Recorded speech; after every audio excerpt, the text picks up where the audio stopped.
ఈ రోజే డౌన్లోడ్ చేయండి. మీ ఫేవరెట్ షోస్ చూడండి.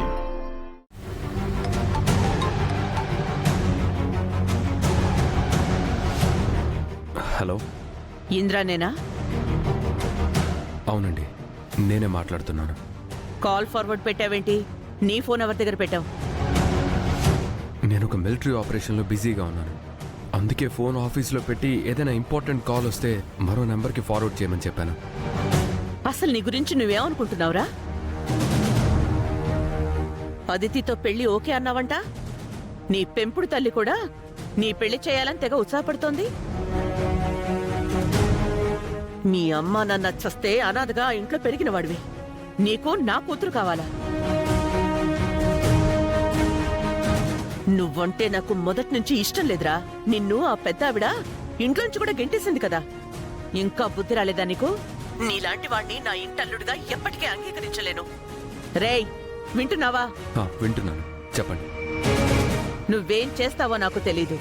ఈ పెళ్లి ఇష్టం లేదని నీ పెంపుడు తల్లితో చెప్పు. నేనేం మాట్లాడలేని స్థితిలో ఉన్నాను. నువ్వే ఈ పెళ్లి ఆపాలి. అలా జరగలేదనుకో, నేను నీ ప్రాణం తీస్తాను. నీకు నా గురించి బాగా తెలుసు. పెళ్లి కోసం వస్తే చస్తావు.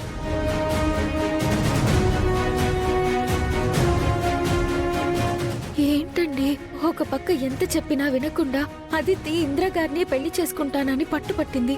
ఇంకో పక్కేమో ఈ పెళ్లి ఎలాగైనా జరిపిస్తాను, అప్పుడే నాకు మనశ్శాంతి అని మీ నాన్నగారు అంటున్నారు. అదితితో పెళ్ళొద్దు అని యామ్ని గారు ఫోన్ చేసి బెదిరిస్తున్నారు. ఇంద్రగారు ఎలాగో ఈ పెళ్లికి రాలేరు. ఈ పెళ్లిని ఎలా ఆపాలండి? నాకు మతి పోతుందండి. జరిగినవన్నీ చూస్తుంటే పిచ్చెక్కిపోతుంది. ఒంట్లో నుంచి వణుకొస్తోంది. అసలు ఈ పెళ్లి ఎలా ఆపుతామో? అదితికి మళ్ళీ అవమానం జరగకుండా, మీ నాన్నగారు ఇచ్చిన మాట పోకుండా ఎలా ఆపుతామండి? అహల్య గారు, మీరు అలా టెన్షన్ పడకండి. మీరు ఇలా వర్రీ అవ్వడం మీకు బిడ్డకి మంచిది కాదు. కూల్గా కామ్గా ఉండండి. ఇంత పెద్ద చిక్కు సమస్యను పెట్టుకుని ఎలాగండి ప్రశాంతంగా ఉండేది? మీ మైండ్లో నుంచి ఇవన్నీ తీసేయండి. అన్నీ నేను చూసుకుంటాను. మీరు మీ ఆరోగ్యం చూసుకోండి. మీరు మాత్రం ఇంత పెద్ద సమస్యని ఎలా మేనేజ్ చేస్తారండి? రేపటి గురించి తలుచుకుంటేనే భయం వేస్తుంది. ప్లీజ్ నా మాట వినండి. ఇంకేమీ ఆలోచించకండి. అంతా నేను చూసుకుంటాను. నేను చెప్తున్నాను కదా. మీరు స్ట్రెస్ తీసుకోకండి. బీపీ పెరిగితే బిడ్డకి ప్రాబ్లం అవుతుంది. ముందు మీరు వాటర్ తాగని చెప్తాను.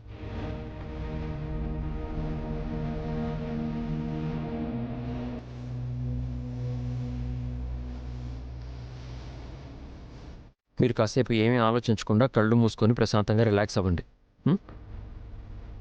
నెమ్మదిగా బ్రీత్ తీసుకోండి. చూడండి, అంతా నేను చూసుకుంటాను.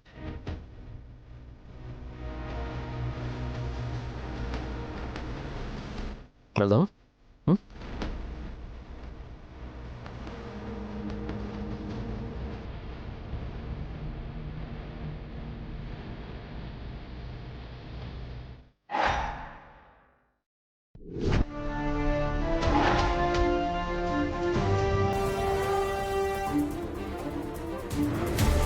అమ్మాయి జాతకంలో ఎలాంటి దిద్దుబాటులు లేవు.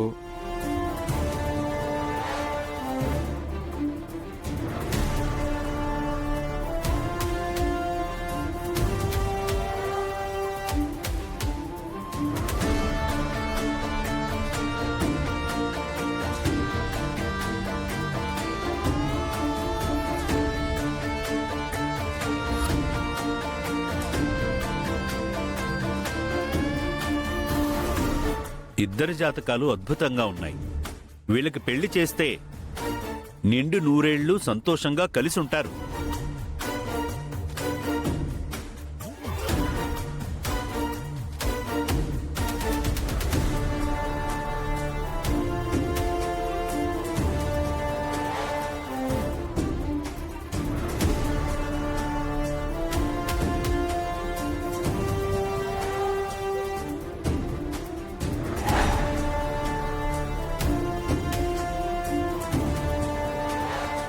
ఇందులో అతను ఏం మార్చాడు?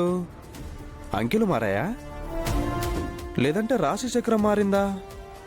గురువుగారేమో వాళ్ళిద్దరి జాతకాలు కలిసాయని చెప్పారు. అయినా అతనికి జాతకాలు మార్చాల్సిన అవసరం ఏమొచ్చింది? ఏదో తప్పు జరుగుతుంది. ఒకవేళ వీళ్ళిద్దరికి పెళ్లి జరిగి కాపురంలో ఏదైనా తేడా ఉంటే గురుగారు చెప్పిన జాతకం అబద్ధమవుతుంది. గురుగారికి చెడ్డ పేరు వస్తుంది. ఎలాగైనా సరే ఇందులో మర్మం ఏంటో కనుక్కోవాలి.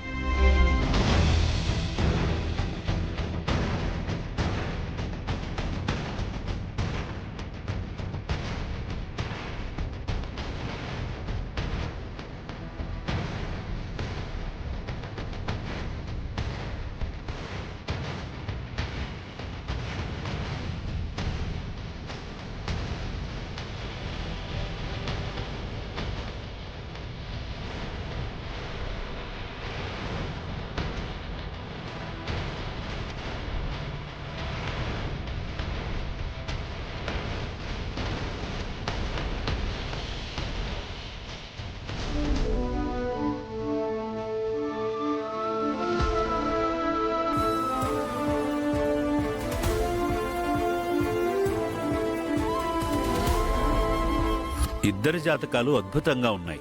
వీళ్ళకి పెళ్లి చేస్తే నిండు నూరేళ్లు సంతోషంగా కలిసి ఉంటారు. మీ ఇద్దరి జాతకాలు అద్భుతంగా ఉన్నాయని, ఎలాంటి ఇబ్బందులు లేవని, మీరు కలకాలం సంతోషంగా ఉంటారని స్వామీజీ చెప్పారు. నువ్వే ఈ పెళ్ళాపాలి. అలా జరగలేదనుకో నేను నీ ప్రాణం తీస్తాను. మీరు మాత్రం ఇంత పెద్ద సమస్యని ఎలా మేనేజ్ చేస్తారండి? రేపటి గురించి తలుచుకుంటేనే భయం వేస్తోంది. నాన్నిచ్చిన మాట తప్పకూడదన్నా. అదితి మళ్ళీ అవమానపడకూడదన్నా. అహల్య గారికి ఈ టెన్షన్ తప్పాలన్నా. అదితిని ఈ పెళ్ళి ఆపేలా చేయాలి. అందుకు నేనేం చేయాలి?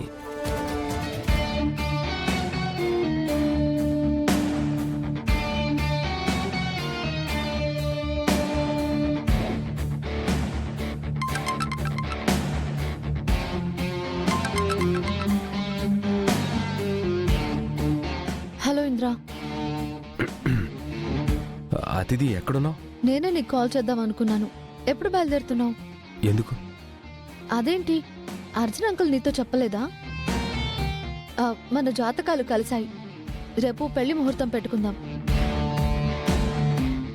రేపు నువ్వు బయలుదేరి వస్తున్నావని అంకుల్ నాతో చెప్పారు. ఆ విషయం నాన్న నాతో కూడా చెప్పాడు. అందుకే నీతో మాట్లాడడానికి నీకు కాల్ చేశాను.